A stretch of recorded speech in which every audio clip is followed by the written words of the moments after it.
और ब्रेक के बाद एक बार फिर स्वागत है आप सभी का इनसाइड झारखंड न्यूज के इस बुलेटिन में। चले जानते हैं खबरों के बारे में और खबरों की बात करते हैं राजधानी रांची से। झारखंड मुक्ति मोर्चा केंद्रीय कार्यकारिणी की बैठक रांची स्थित मुख्यमंत्री आवास में आयोजित हुई। इस बैठक में मुख्यमंत्री चंपई सोरेन के अलावा पार्टी के सभी विधायक, सांसद और पार्टी के प्रदेश स्तरीय नेता उपस्थित थे। बैठक के बाद मंत्री मिथिलेश ठाकुर ने कहा कि आगामी चुनाव की तैयारी को लेकर इस बैठक में चर्चा हुई है। इसमें सभी ने अपने अपने विचारों को रखा है। इस दौरान झारखंड में लोकसभा के सभी 14 सीटों पर कैसे जीत हासिल हो और बिहार, उड़ीसा में भी ज्यादा से ज्यादा सीटों पर हम विजय प्राप्त करें, इस पर विचार मंथन किया गया है। उन्होंने कहा कि इस बार केंद्र में बैठी मोदी सरकार को बाहर करना जरूरी है। जिस तरह से पूर्व मुख्यमंत्री हेमंत सोरेन को बिना सबूत के, बिना किसी दस्तावेज के ईडी ने गिरफ्तार किया है और उन्हें न्यायिक हिरासत में रखा गया है, उससे जनता में उबाल है। पार्टी आम जनता को बताने की कोशिश कर रही है कि जहां जहां बीजेपी की सरकार नहीं है, वहां वहां बीजेपी इसी तरह से दूसरे दलों के नेताओं को परेशान करने का काम कर रही है। ये लोकतंत्र की हत्या है। विधानसभा के बजट सत्र में मुख्यमंत्री को शामिल होने की अनुमति कोर्ट द्वारा नहीं दिए जाने पर उन्होंने किसी प्रकार की टिप्पणी करने से इनकार कर दिया। ढंग से बैठक हुई, सभी लोगों ने अपने विचार रखे और हम लोगों ने निर्णय लिया है कि सभी 14 सीटें हम लोग जो झारखंड की है, हम लोग उड़ीसा की सीटें भी लड़ेंगे, हम बंगाल की सीट भी लड़ेंगे, बिहार पर भी हमारी दावेदारी है और ज़्यादा से ज़्यादा सीटें हम जीतकर जो केंद्र में बैठी भाजपा की सरकार है उसे सत्ता से वर्तमान में जो आंदोलन चल रहा है पार्टी का हेमंत, ये तो पार्टी का अपना ये है कि आप जिस तरह से हमारे माननीय पूर्व मुख्यमंत्री जी को बिना किसी सबूत के, बिना किसी दस्तावेज के उन्हें न्यायिक हिरासत में रखा गया है। ईडी के द्वारा उन्हें गिरफ्तार किया गया, उन्हें न्यायिक हिरासत में रखा गया है। तो पूरे राज्य में लोग ये बताने का, हमारे पार्टी के कार्यकर्ता, पदाधिकारी की जनता को बताने का काम कर रहे हैं कि किस तरह से एक दमनकारी सरकार बैठी हुई है, जिनके इशारे पर केंद्र में जो सरकार है, इसके इशारे पर जहाँ भी उनकी सरकार नहीं है वहाँ उन्हें अस्थिर करना, बदनाम करना, एक चुने हुए मुख्यमंत्री को, जो कार्यरत मुख्यमंत्री को गिरफ्तार करके जेल भेजना, तो ये तो सीधे सीधे लोकतंत्र की हत्या है। और वो भी उस समय जब आज इस राज्य के निर्माण का उद्देश्य पूरा हो रहा था। 19 साल तक किसी को इसकी फिक्र नहीं थी। और शुक्रवार से भारत और इंग्लैंड के बीच सीरीज का चौथा टेस्ट मैच राजधानी रांची के JSCA स्टेडियम में खेला जाएगा। इसको लेकर दोनों ही टीमें पूरी तरह से तैयार हैं। दोनों टीमों के खिलाड़ी लगातार प्रैक्टिस कर रहे हैं। इधर मैच के पहले गुरुवार को सभी ने ग्राउंड पर जमकर पसीना बहाया। भारतीय टीम के बल्लेबाज कोच विक्रम राठौड़ ने मीडिया से बात की। उन्होंने कहा कि JSCA की पिच में टर्न दिख रहा है, पर ये टर्न कब लेगा ये नहीं कहा जा सकता है। वहीं भारतीय टीम की बल्लेबाजी को लेकर कहा कि टीम में जो नए लड़के डोमेस्टिक खेल कर आ रहे हैं वो अच्छा कर रहे हैं। साथ ही उम्मीद जताई कि भारतीय टीम अपनी जीत की लय को JSCA में भी बरकरार रखने की कोशिश करेगी।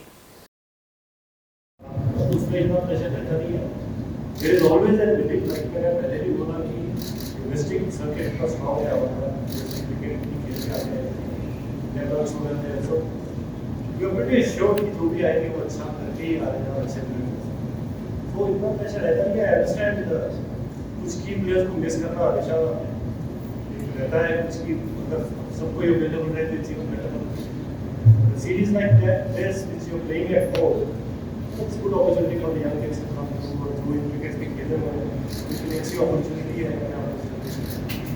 ऐसा कुछ प्रेशर खास मेरे पे तो नहीं था, मतलब again it's good to see young लड़के आए हैं, अच्छा खेल रहे हैं। और सरायकेला जिले के RIT थाना अंतर्गत आदित्यपुर औद्योगिक क्षेत्र में गुरुवार की दोपहर हुई सड़क दुर्घटना में एक ट्रक चालक की मौत हो गई। मृतक का नाम फकीरा है, परंतु वो कहां का रहने वाला है इसकी जांच पुलिस कर रही है। जानकारी के अनुसार मृत चालक अपने 407 ट्रक में स्क्रैप लोड कर किसी स्क्रैप कारोबारी अर्जुन महतो के स्क्रैप टाल में ले जा रहा था। तभी उसका ट्रक आदित्यपुर औद्योगिक क्षेत्र के 3rd फेज स्थित क्रॉस कंपनी के पास खराब हो गया। फकीरा ट्रक से उतरकर बैटरी स्पार्क कर ट्रक चालू करने में लग गया। अचानक ही गाड़ी स्टार्ट हो गई और ट्रक चालक को कुचलते हुए आगे बढ़ गई। अनियंत्रित ट्रक आगे एक कार में टकराते हुए नाले में जा गिरा। घटना के बाद आनन फानन में चालक को TMH ले जाया गया, जहां इलाज के क्रम में उसकी मौत हो गई। इधर घटना के बाद मौके पर RIT पुलिस पहुंची और गाड़ी को जब्त कर जांच शुरू कर दी है। और इधर पूर्वी सिंहभूम जिले के कोवाली थाना अंतर्गत हल्दी पोखर रंकड़ी मंदिर के समीप गिरी गोवर्धन मंदिर के खिड़की का शीशा मानसिक रूप से बीमार एक व्यक्ति ने तोड़ दिया। मंदिर के पास लगे सीसीटीवी कैमरे में ये पूरी घटना कैद हो गई है। इसे लेकर स्थानीय लोगों में आक्रोश देखा गया। शीशा तोड़े जाने की जानकारी मिलने पर जिला परिषद सदस्य सूरज मंडल एवं स्थानीय लोग मंदिर पहुंचे और विरोध जताया। लोग दोषी की गिरफ्तारी की मांग कर रहे थे। तुरंत ही इसकी सूचना पुलिस को दी गई। देखते ही देखते लोगों की भीड़ वहां जमा हो गई। मौके पर पहुंचे मुसाबनी डीएसपी एवं इंस्पेक्टर ने मामले की गंभीरता को देखते हुए मंदिर के आसपास लगे सीसीटीवी फुटेज को खंगाला, जिसमें बुधवार रात लगभग 12 बजे एक व्यक्ति को डंडे से शीशा तोड़ते हुए देखा गया। इसके बाद पुलिस ने काफी खोजबीन की तो आरोपी बंगला बोर्ड मध्य विद्यालय के समीप बैठा हुआ मिला। पुलिस के अनुसार आरोपी मानसिक रूप से बीमार है, उसे उपचार के लिए भेजा है। वहीं आगे की कार्रवाई की जा रही है। ऐसी सूचना मिली थी मंदिर में इधर खिड़की का शीशा तोड़ दिया गया है। जांच पड़ताल और सीसीटीवी के अवलोकन के पश्चात पता चला कि ये मतलब एक मानसिक रूप से उच्छिप्त व्यक्ति के द्वारा इस तरह का कार्य किया गया है। अब पुलिस अपना काम कर रही है और क्षेत्र में सभी शांति व्यवस्था कायम है और भविष्य में भी सभी साथ मिलजुल कर काम करते हैं। इसलिए ऐसी इस टाइप का कुछ भी घटना हो तो हम लोग तुरंत इसमें एक्शन करते हुए कार्रवाई करें। विचित व्यक्ति को क्या किया गया है? तो कानूनी प्रक्रिया के तहत मेडिकल कराते हुए जो आगे का प्रोसेस वो करेंगे। जैसे कि हमारे हल्दी पोखर स्थित गिरी गोवर्धन मंदिर में विगत रात को एक मानसिक रूप से विकसित जो व्यक्ति है उसके द्वारा मंदिर का जो खिड़की है उसको तोड़ दिया गया था और वो तोड़ देने से हमारे हल्दी पोखर में जो लोग हैं वो काफ़ी परेशान हो गए थे। दोनों हम लोग छानबीन किए, प्रशासन को खबर दिए। प्रशासन के द्वारा सभी लोगों के प्रयास से जो व्यक्ति था उसको हम लोग सीसीटीवी के माध्यम से चिन्हित कर लिए और वो व्यक्ति मानसिक रूप से विकसित है और कहीं वो बाहर से है।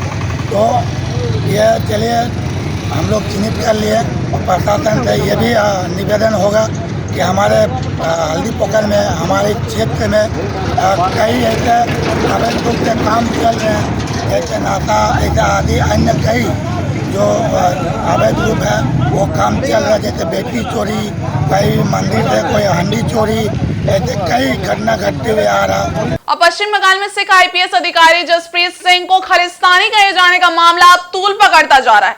जमशेदपुर में भी इसका कड़ा विरोध जारी है। इसे लेकर गुरुवार को सेंट्रल गुरुद्वारा प्रबंधन कमेटी ने जिले के उपायुक्त को पश्चिम बंगाल के मुख्यमंत्री के नाम एक ज्ञापन सौंपा। इसके माध्यम से सीजीपीसी ने पश्चिम बंगाल के मुख्यमंत्री ममता बनर्जी से भाजपा नेता शुभेंदु अधिकारी एवं उनके समर्थकों के खिलाफ सख्त कार्रवाई किए जाने की मांग की है। साथ ही चेतावनी दी है कि यदि पश्चिम बंगाल सरकार भाजपा नेता के खिलाफ कार्रवाई नहीं करती है तो सिख समुदाय के लोग कोलकाता में जुटेंगे और सरकार के विरोध में आंदोलन को बाध्य होंगे। आपको याद होगा कि ये 3-4 दिन पहले हमारे भाजपा के नेता जो है वो शुभेंदु अधिकारी और उनके समर्थकों द्वारा रोड में जाम था। उस दौरान जो है पुलिस को जो आदेश प्राप्त होते हैं वो उनको पालन करती है। तो उसी में एक आईपीएस हमारे जसप्रीत सिंह थे, तो उनको उन्होंने रोका तो उन्होंने उसको कहा खालिस्तानी तुम यहाँ करने क्या आए हो। तो उनको शायद पता नहीं है वो अधिकारी जी को खालिस्तानी पूरे देश में खालिस्तान है हमारा, ये हमारा हिंदुस्तान है।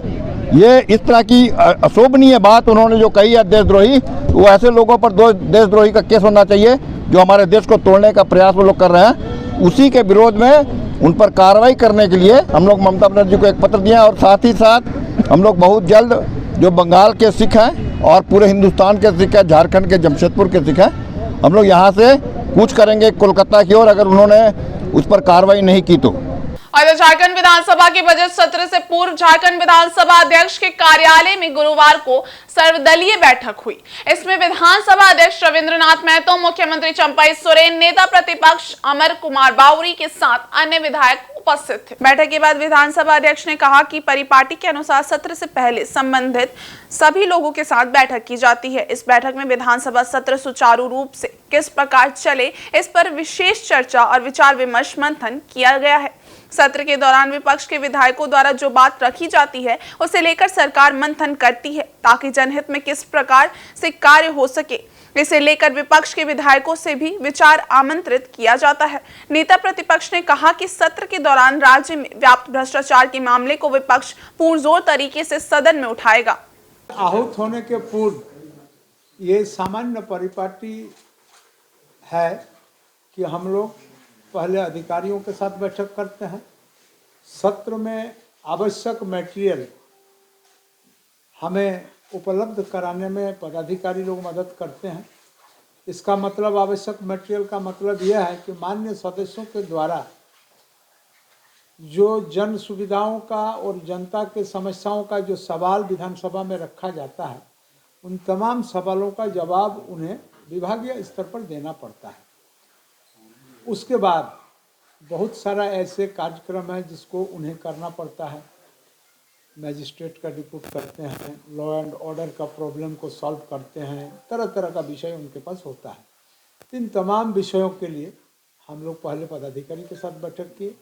पदाधिकारी के साथ बैठक करने को उपरांत सभी माननीय दल के नेताओं के साथ, हमारे झारखंड विधानसभा के अंदर जितने सारे दल हैं और सारे दल के माननीय नेताओं के साथ हम लोग बैठक करते हैं। और बैठक करने के क्रम में जो हमारा औपबंधिक कार्यक्रम है, औपबंधिक कार्यक्रम मतलब 23 तारीख से लेकर के 3 तारीख तक, 2 तारीख तक हमारा ये विधानसभा चलने वाला है। इन तमाम दिन में कौन सा विषय पर कैसे समय हम लोग आवंटन करें, किस तरह से चर्चा हो ताकि चर्चा का मान उच्चतम हो सके। बड़ा सत्र हो, जो मुद्दे हैं वो तो जनता के आएंगे ही आएंगे। एक तो इनको जवाब देना पड़ेगा भाई किस कारण से 5 साल का जनादेश को 4 साल में इन्होंने खोया है और इस्तीफा देना पड़ा है। आप कुछ भी एलिगेशन बीजेपी पे लगा दिए, एजेंसियों पे लगा दिए, लेकिन ये हकीकत है कि आपको इतने महंगे वकीलों को लाने के बाद भी देश के, वो भी पैसा जो है टैक्स पेयर झारखंड के पैसा से आपने अधिग्रह करवाया, उसके बाद भी आपको राहत नहीं मिली। इसका मतलब में आपने गड़बड़ियाँ की थी, तो गड़बड़ियाँ क्या थी और उस पर वर्तमान सरकार क्या पक्ष रखती है, उस पर जाँच का क्या स्थिति है। जैसे CGL में जिस तरह से अपराध हुआ है, हम लोगों ने डे फर्स्ट से कहा है कि SIT की जांच जो है वो छोटे मछलियों तक ही होगी।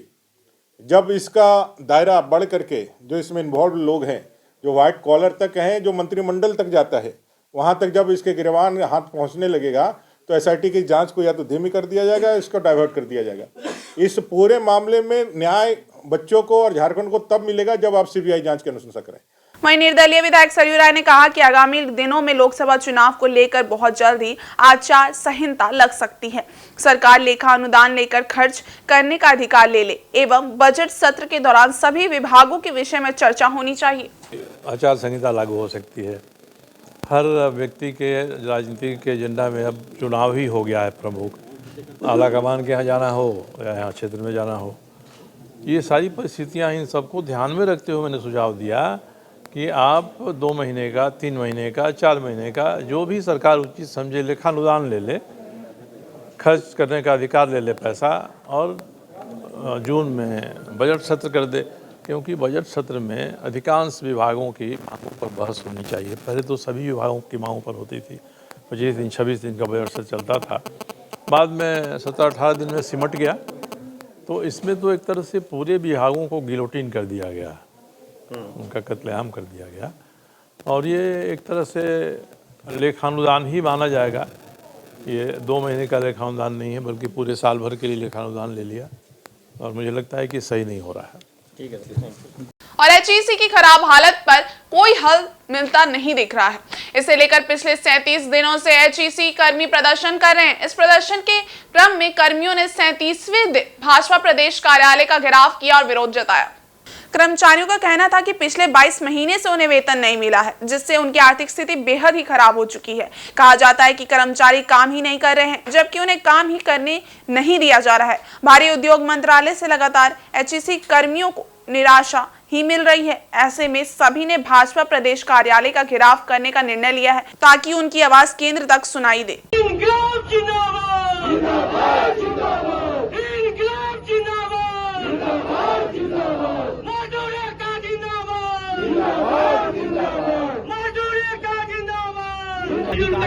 उनको सैलरी नहीं मिल रहा है और प्रबंधन के द्वारा इस चीज को बताया जा रहा है कि HEC में हड़ताल है, लेकिन हम ये कहना चाहते हैं कि HEC में हड़ताल नहीं है। कर्मचारी अंदर काम करने के लिए जाते हैं, वहाँ पर काम करने के लिए संसाधन नहीं है, उनको रॉ मटेरियल उपलब्ध नहीं कराया जाता है, जिसके चलते वो बाहर में हैं, वो खोज रहे हैं कि हमको काम दो और सैलरी दो, लेकिन ये दोनों में सक्षम नहीं है। भारत सरकार 20 महीना से भारी उद्योग मंत्रालय के पास में लोग जा रहे हैं, आ रहे हैं, वो सिर्फ आश्वासन दे रही है कि आपका समस्या का समाधान जल्द कर दिया जाएगा, लेकिन 20 महीना से एचईसी के तमाम कर्मचारी भूखमरी के कगार पे पहुंच गए हैं और भूखे पेट हैं।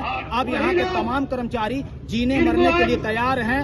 आगे बड़ी बड़ी लड़ाइयाँ लड़ी जाएगी और जो अभी चुनाव आएगा उसमें हम लोग जो हमको सरकार छलने का कोशिश किया है उसको बताएंगे और किसी भी भाजपा कार्यकर्ता को हम एचईसी में घुसने नहीं देंगे। और राजधानी रांची के भाजपा प्रदेश कार्यालय में पार्टी के प्रदेश प्रवक्ता और विधायक अमित मंडल ने एक प्रेस वार्ता आयोजित कर राज्य सरकार के कार्यकाल में हुए तमाम परीक्षा एवं परीक्षा फल प्रकाशन पर सवाल उठाया है।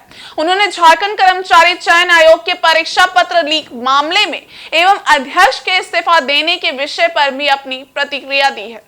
इस विषय पर उन्होंने राज्य सरकार से 4 सवाल किया एवं इन सवालों को झारखंड विधानसभा के पटल पर भी रखने की बात कही। विधायक अमित मंडल ने कहा कि जिस प्रकार से अभी या इससे पहले की राज्य सरकार युवा बेरोजगारों के साथ खिलवाड़ करने का काम लगातार कर रही है, अब तक जितने भी परीक्षा कराए गए हैं वो सारी परीक्षाएं कहीं ना कहीं संदेह के घेरे में आती हैं। वहीं इन सभी विषय बिंदुओं पर प्रदेश भाजपा ने सरकार के समक्ष 4 सवाल किए हैं। इन सवालों के जवाब के लिए झारखंड विधानसभा में आवाज उठाने की बात कही गई है। पार्टी पे आप इल्जाम तो लगा सकते हैं, लेकिन आह जो आपको लगा है सरकार को और सरकार की जो दुर्गति बुरी है वो युवाओं के द्वारा लगा। आपने युवाओं के सपने को ठगा, आपने युवाओं को कह दिया कि हम नौकरी देंगे और नौकरी के बहाने आपने वहां से पैसे की उगाही करने का काम शुरू किया। इसीलिए मैंने कहा कि जेएसएससी का फुल फॉर्म आज की डेट में हो गया है जेएमएम सरकार की सर्विसेज और कमीशन। इसीलिए वो काम कर रही है, उगाही के लिए काम कर रही है। और मैं कहूंगा चंपाई सोरेन जी, हेमंत सोरेन जी पार्ट 2 हैं। इन्होंने कहा था सदन के अंदर, कहा था मैं हेमंत सोरेन पार्ट 2 हूं। मैं उनसे आग्रह करूंगा जिस प्रकार से हेमंत सोरेन की सरकार में इस तरह के घपले घोटाले हुए, नियुक्तियां घोटाले हुए, इसको आप रिपीट ना करें। और यदि आपकी सरकार फेयर है और आप फेयर हैं तो इसकी तुरंत जांच आप सीबीआई से कराने की अनुशंसा इसी सदन के अंदर करें। मैंने आग्रह भी किया है, नेता सदन को भी मैंने कहा, नेता विरोधी दल को भी मैंने आग्रह किया है कि इसको लेकर भारतीय जनता पार्टी प्रमुखता के साथ अपना आवाज बुलंद करेगी। सदन के अंदर मुझे लगता है कि मैं आग्रह करूंगा कि इस चीज का जांच सीबीआई से किस प्रकार से हो उसकी भी मांग हम लोग करेंगे। और युवाओं की कहां इसमें गलती थी? युवाओं की तो कहीं कोई गलती नहीं थी। युवाओं के सामने जब चीटिंग हो रहा था, युवाओं के सामने जब पेपर लीक हो रहा था तो स्वाभाविक तौर पर युवा प्रोटेस्ट करेंगे ही करेंगे। युवाओं ने प्रोटेस्ट किया। आपने देखा कि युवाओं के प्रोटेस्ट को दबाने के लिए फिर सरकार ने उनके ऊपर एफआईआर कर दिया। और जेएसएससी सीजीएल पे ही एफआईआर नहीं हुआ युवाओं के ऊपर, जेएसएससी जेईई की परीक्षा जब हुई थी उसमें जब युवाओं ने प्रोटेस्ट किया था उस पे भी एफआईआर हुआ था। जेपीएससी के एग्जाम्स के लिए जब हम लोगों ने आंदोलन किया था उसमें भी एफआईआर हुआ था। और एफआईआर से जब बात यहाँ नहीं समझती है तो लाठीचार्ज भी सरकार ने करने का काम किया। पास में 6-6 बार युवाओं के ऊपर लाठीचार्ज सरकार ने किया है। तो ऐसी सरकार जो युवा विरोधी सरकार है, ऐसी सरकार जो घपले घोटालों की सरकार है, ऐसी सरकार जो जानबूझकर गलतियां करती है, इस प्रदेश की जनता उसको कभी माफ नहीं करेगी, युवा उनको कभी माफ नहीं करेंगे। नियुक्त करने में जरूर हुआ होगा क्योंकि ऐसी एजेंसियां जो दूसरे प्रदेश में ब्लैकलिस्टेड है, क्या कारण है कि झारखंड में वो आकर अपना काम कर जाती है और उसके बाद यहाँ के युवाओं को परेशानी होती है। सरकार के सामने अगर ये काम होता है तो कहीं ना कहीं सरकार इस चीज के लिए जिम्मेदार है, सरकार के पदाधिकारी इस चीज के लिए जिम्मेदार है। सिर्फ एजेंसी पे आप दोष मढ़ दीजिएगा तो ऐसा नहीं चलेगा। सरकार कहीं ना कहीं डायरेक्ट इनडायरेक्ट तरीके से इन सब एजेंसीज के द्वारा बेनिफिट लेती है, ये मैं आपको दावे के साथ कह सकता हूं। वहीं जमशेदपुर के पौसुरी थाना अंतर्गत गोलपहाड़ी बस्ती से भारी मात्रा में विस्फोटक और पटाखा बरामद होने के मामले में पुलिस ने 2 लोगों को गिरफ्तार कर जेल भेज दिया है। जेल जाने वालों में घर का मालिक राजेंद्र सिंह और हल्दी पोखर का रहने वाला पटाखा कारीगर श्याम बागती शामिल है। दोनों के खिलाफ पुलिस ने विस्फोटक पदार्थ अधिनियम के तहत कार्रवाई की है। आपको बताते चले कि बुधवार को प्रशिक्षु डीएसपी सनीवर्धन सिंह के नेतृत्व में गोलपहाड़ी बस्ती में पुलिस की टीम ने छापेमारी कर मिनी पटाखा फैक्ट्री का भांडाफोड़ किया था। इसे अवैध तरीके से संचालित किया जा रहा था। छापेमारी में पुलिस ने पटाखा बनाने वाली सामग्री और भारी मात्रा में विस्फोटक जब्त किया था। इस दौरान कुछ तैयार और अधिनिर्मित पटाखे भी मिले थे। जानकारों के अनुसार अगर इसमें विस्फोट होता तो एक बड़ी घटना घटित हो सकती थी। और रांची से डॉक्टर श्यामा प्रसाद मुखर्जी विश्वविद्यालय में प्रथम दीक्षांत समारोह का आयोजन किया गया। इसमें मुख्य अतिथि के रूप में राज्यपाल सीपी राधाकृष्णन मौजूद थे। उन्होंने सत्र 2018 से 2022 तक के सफल 7000 से अधिक छात्र छात्राओं को विभिन्न पाठ्यक्रमों की डिग्रियां प्रदान की। इस अवसर पर राज्यपाल सह राज्य विश्वविद्यालय के चांसलर सीपी राधाकृष्णन ने कहा कि शिक्षा लगातार चलने वाली प्रक्रिया है। डिग्री शिक्षा का अंत नहीं है, यहीं से नए जीवन की शुरुआत होती है और ये डिग्री जीवन की चुनौतियों का सामना करने में मददगार साबित होती है। राज्यपाल के हाथों गोल्ड मेडल और उपाधि पाकर सभी छात्र छात्राएं काफी उत्साहित थे। वे सभी इस क्षण को यादगार क्षण कहते दिखे। Historical day in Syama Prasad Mukherjee Universities and the students are making a mark that they are the first graduation receiving from this university, and we all are very proud of them. The academic career is ending today. That doesn't mean that education is ending here. Education is a continuous process, and I am sure the all young graduates today, they will continue their education of learning for their entire life. I wish them every health, wealth and happiness in their life, and we all really proud that the university is conducting their first convocation in such a big way, giving a new enthusiasm and inspiration to the students. English literature in MA. So finally, yes, when we think that yes, we will be getting gold medal from governorate, remote childhood, when it comes reality, it feels like yes, now everything has been what you have thought in your childhood and it has become in reality. You are married, एक married woman के लिए ये achievement वो भी राज्यपाल के हाथों से, ये कैसी एकदम different feeling है या नहीं? Of course, my parents, my in-laws, my husband, everybody is proud, you know. And when you are married and you have to, you know, handle all the family situation, and then you become a gold medalist, it becomes like, oh my God, yes, my wife. It comes with pride and so much of passion, and yes, it feels so great, overwhelmed. Me and my parents and my teachers, everyone, and this was like I was waiting for this day. I worked hard for this day. Truly speaking, I worked hard so much. आपको पहले से पता था या फिर ये out of sudden आपको पता चला कि अच्छा? Out of sudden that yeah, teachers call किए कि हाँ आपको मिलने वाला है. So congratulations, and that from that moment I was excited plus nervous कि गवर्नर से मिलने वाला है. But all over it's a very surreal moment. चुहाड़ विद्रोह के महानायक दूसरा युगल दोनों भाइयों को पोटका के देवली चौक में अंग्रेजों ने फांसी दे दी थी। जिस पत्थर की आड़ में दोनों भाइयों ने अंग्रेजों से लोहा लिया था, उस पत्थर को गांव वाले आज भी पूजते हैं। गांव के चौक पर दोनों भाइयों की मूर्ति स्थापित कर गांव वाले उनकी जयंती मनाते हैं। रसून चोपा पंचायत के सरसे एवं बुरुहातू के रहने वाले दूसरा युगल दोनों भाई चुहाड़ विद्रोह के महानायक के रूप में जाने जाते हैं। दोनों ही खेतों में बड़े बड़े पत्थर लगाकर उसकी आड़ में सड़क किनारे से गुजरने वाले अंग्रेजों पर तीर चलाया करते थे एवं नील की खेती का पुरजोर विरोध करते थे। दोनों ने अंग्रेजों की नाक में दम कर रखा था। अंग्रेजों ने इन्हें पकड़ने के लिए कई बार छापेमारी की, लेकिन नाकाम रहे। आंदोलन लगातार चलता रहा।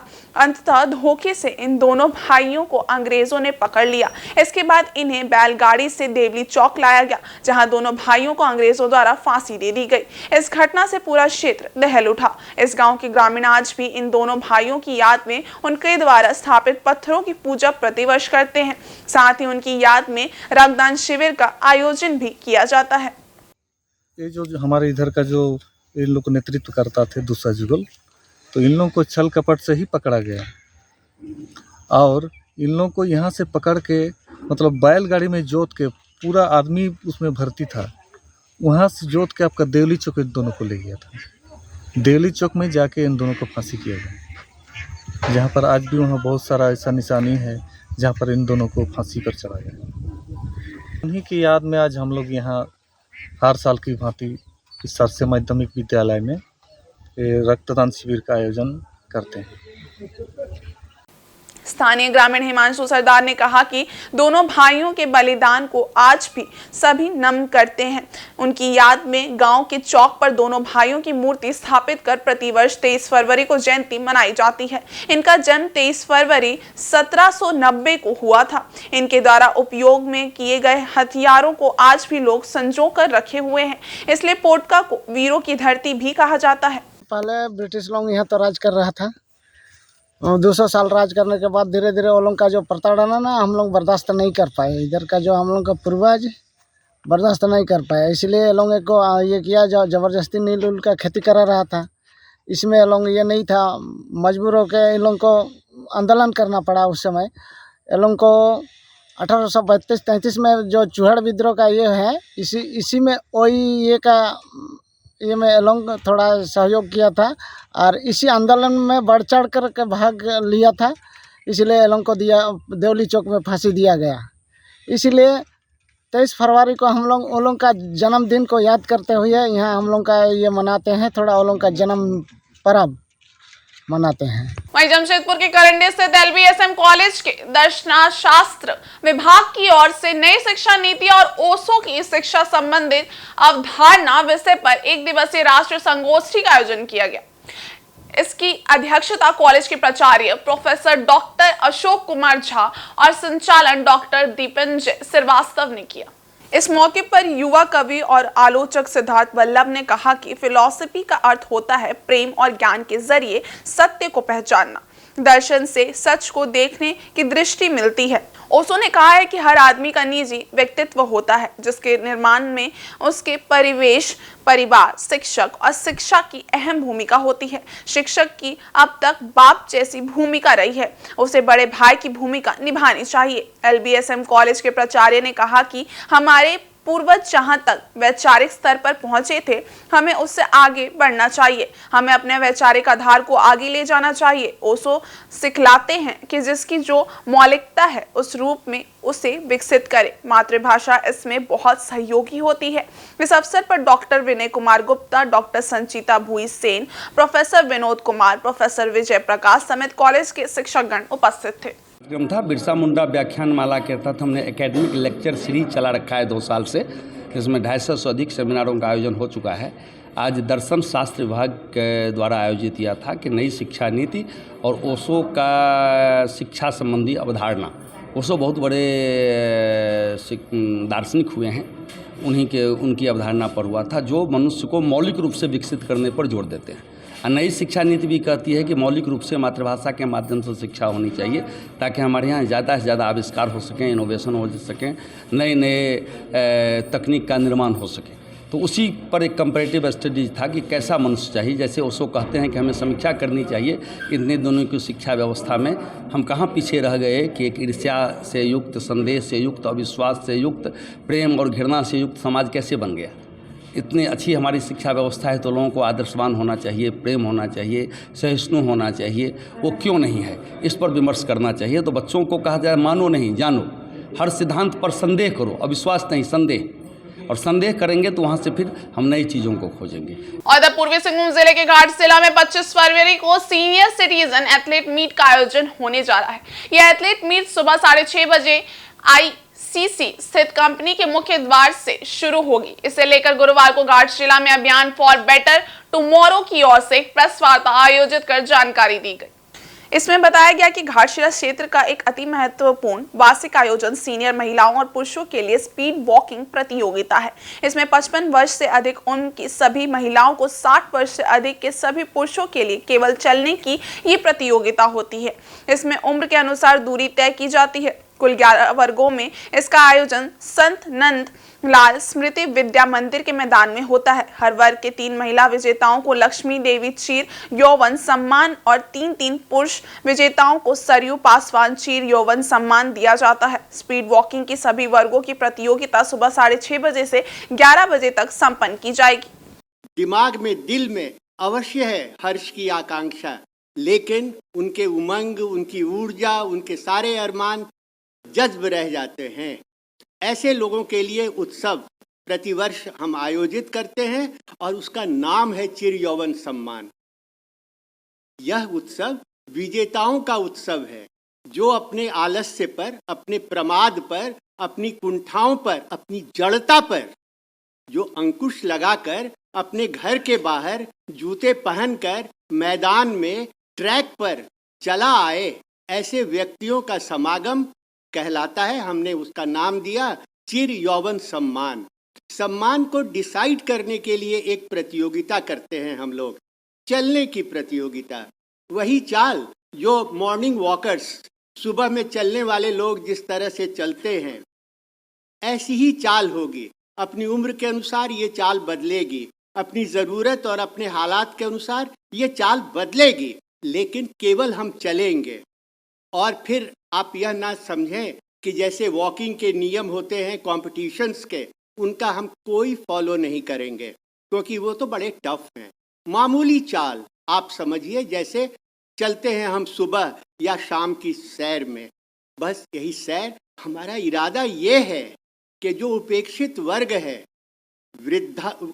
वृद्धाओं का, वह अपने को जराग्रस्त न समझे, अपने को रोगग्रस्त न समझे। उसका इंतजार केवल मौत ही न हो, उसका इंतजार जिंदगी हो। और पूर्वी सिंहभूम जिले के मुसाबनी प्रखंड कार्यालय में गुरुवार को लोकसभा चुनाव को लेकर समीक्षा बैठक आयोजित हुई। बैठक में बीडीओ सीओ ने प्रखंड कर्मियों को चुनाव से संबंधित जरूरी दिशा निर्देश दिए। इस दौरान प्रखंड विकास पदाधिकारी पुष्कर सिंह मुंडा, बैठक में अंचलाधिकारी विजय कुमार महतो, मुसाबनी थाना प्रभारी रजनीश आनंद एवं प्रखंड के सभी कर्मचारी आदि उपस्थित थे। बैठक में जिला निर्वाचन पदाधिकारी के दिशा निर्देश पर चुनाव को लेकर किए जा रहे कार्यों की प्रगति पर समीक्षा की गई।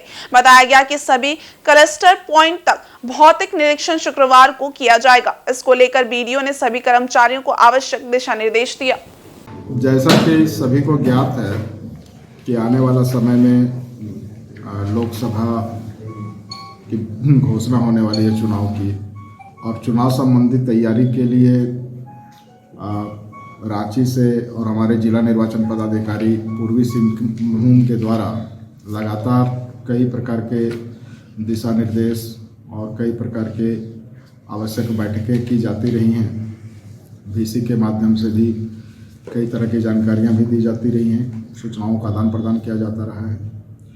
तो हमारे प्रखंड विकास पदाधिकारी यहाँ अभी मुसाबनी थाना के थाना प्रभारी, जितने भी हमारे सेक्टर मजिस्ट्रेट हैं, सीआई साहब हैं, निर्वाचन में जो कंप्यूटर ऑपरेटर कृष्णा जी हैं, इन सारे लोगों की उपस्थिति में, प्रखंड कार्यालय के लोगों की उपस्थिति में ये बातें, इन बातों पर चर्चा की जा रही है कि हम लोग अभी तक जितने भी तरह के क्रियाकलाप निर्वाचन के संबंध में किए हैं, उसका एक बृहद समीक्षा, और भविष्य में किस प्रकार से बूथों का निरीक्षण पुनः एक बार कर लेने का ज़रूरत जो है, या फिर जो हम लोग कई प्रकार के सेक्टर जो बनाने जा रहे हैं, इसके अलावा जो क्लस्टर का निर्माण किया जाना है, तो क्लस्टर में मूलभूत सुविधाओं, क्योंकि पोलिंग पार्टियां जो आएंगी उनको ईवीएम रखने से लेकर के जो वज्र गृह बनेगा और इसका जो सारा सुविधा हम लोग को प्रदान किया जाना है, उसका एक बृहद तरीके से समीक्षा कर करके पुनः उसका फिजिकल वेरिफिकेशन का कवायद हम लोग कल सुबह से शुरू कर रहे हैं। और सरायकेला जिला समरानालय मोड़ से पांजरा गांव तक बनने वाली लगभग 4.501 किलोमीटर सड़क का निर्माण कार्य भूमि पूजन के साथ शुरू हुआ। ये सड़क 2 करोड़ 91 लाख रुपए की लागत से बनेगी। हालांकि उक्त सड़क का शिलान्यास पूर्व में ही मुख्यमंत्री द्वारा ऑनलाइन कर दिया गया था। इधर भूमि पूजन के अवसर पर मुख्य रूप से जिला परिषद अध्यक्ष सोनाराम बोदरा, ग्रामीण कार्य विभाग के अभियंतगण तथा पंचायत के मुखिया बुधराम कुरली के साथ काफी संख्या में ग्रामीण उपस्थित थे। लगभग 1 दशक से भी अधिक समय से ईटाकुदर पंचायत तथा आसपास के दर्जनों गांव के लोगों द्वारा इस सड़क के निर्माण की मांग की जा रही थी, परंतु किसी न किसी वजह से सड़क का निर्माण नहीं हो पा रहा था। इससे ग्रामीणों को आने जाने में काफी परेशानियों का सामना करना पड़ता था। विभाग के अभियंता ने बताया कि गुरुवार से निर्माण कार्य प्रारंभ हो जाएगा तथा इसे 9 माह के अंदर पूरा करने का प्रयास किया जाएगा। ये सरायकेला खरसवां जिला मुख्यालय, यहाँ से जो एक रोड का निर्माण के लिए से भूमि पूजन किया गया है। ये हमारे पूर्व के मुख्यमंत्री माननीय श्री हेमंत सोरेन जी के सरकार आपके द्वारा कार्यक्रम में ये योजना का ऑनलाइन शिलान्यास किया गया था, और आज हम लोग इसको भूमि पूजन विधिवत रूप से किया गया है और ये इसका रोड का निर्माण जल्द से जल्द कराया जाएगा, क्योंकि इस रोड का काफ़ी दयनीय स्थिति हुआ था और जनता की ये मांग भी था कि टकुदुर पंचायत का कि ये रोड काफ़ी जर्जर अवस्था में है। इसमें अवगमन के लिए, पैदल आने के लिए, चाहे स्कूल के विद्यार्थी लोग आने के लिए काफ़ी परेशानी होते थे। और सरायकेला खरसावां जिला के इचागर प्रखंड क्षेत्र के कुंदरी लौंग में श्री 108 स्वामी निगमानंद सरस्वती प्रवर्तित मनुष्य मुड़िया विभागीय भक्त सम्मेलन का समापन बुधवार को हो गया। कार्यक्रम के अंतिम दिन जय गुरु नाम उद्घोष के साथ स्वामी निगमानंद सरस्वती के लीला चरित्र पर प्रकाश डालते हुए मोक्ष मुक्ति के लिए लोगों को जागरूक किया गया। वहीं बंगाल के मुर्शिदाबाद से आए बाउल सम्राट उज्जवल चक्रवर्ती ने अध्यात्म और गुरु की महिमा पर एक से बढ़कर एक बाउल गीत प्रस्तुत कर श्रद्धालुओं को मंत्रमुग्ध कर दिया। इस दौरान महिला श्रद्धालु भक्ति भाव से गदगद होकर जमकर थिरकी। हजारों श्रद्धालुओं के बीच प्रसाद वितरण किया गया। 3 दिवसीय भक्त महासम्मेलन के अंतिम दिन महंत महाराज स्वामी निगमानंद सरस्वती के कठोर साधना व निर्विकल्प समाधि की जीवनी पर व्याख्यान के बाद संध्या आरती भोग वितरण के साथ धर्म सभा का आयोजन हुआ। महंत महाराज द्वारा सैकड़ों लोगों को दीक्षा संस्कार देकर नियम पंचक के अनुपालन का निर्देश दिया गया।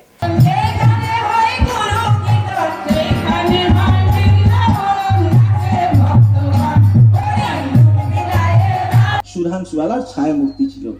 জীব থাকে বলে বিশ্বাস করতেন না, কিন্তু যখন বারংবার ছায়ামূর্তি দর্শন করলেন তার মনে বিশ্বাস হলো সে সুধাংশুওয়ালা কোথাও না কোথাও আছে। তাকে কি করে পাবো, এই জন্য ইতস্তত তিনি অনেক জায়গায় ভ্রমণ করলেন। হ্যাঁ, সাধু সন্ন্যাসীরা কেউ উপায় বলতে পারবে এই ভেবে তিনি সাধু সন্ন্যাসীদের কাছে গেলেন। কলকাতায় পূর্ণানন্দ মহারাজ এসেছিলেন, তার সঙ্গে দেখা করলেন।